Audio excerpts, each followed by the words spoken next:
నమస్కారం JP news కు స్వాగతం. వెంకటగిరి వైసీపీ అభ్యర్థి నేనే.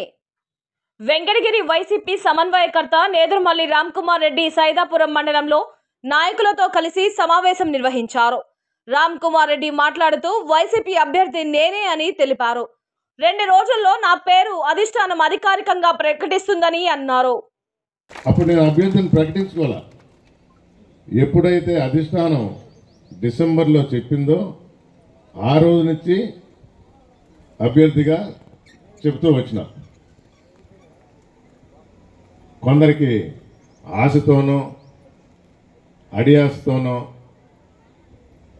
డిస్టర్బ్ చేయాలని, ఈ నియోజకవర్గంలో అలజడిని క్రియేట్ చేయాలని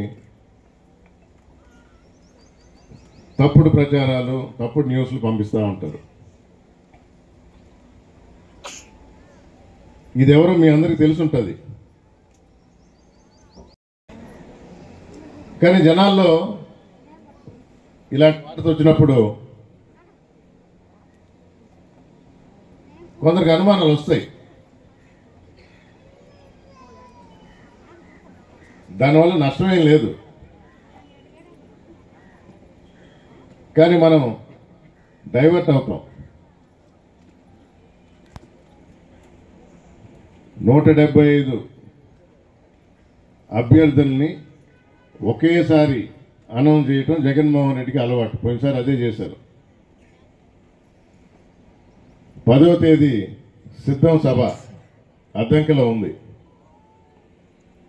అదైన 2 రోజులకి ఈ అనౌన్స్మెంట్ వస్తుంది. దానిలో తప్పకుండా వెంకటగిరి నియోజకవర్గానికి నేదురుమల్లి రామ్కుమార్ రెడ్డి అనే పేరే ఉంటుంది.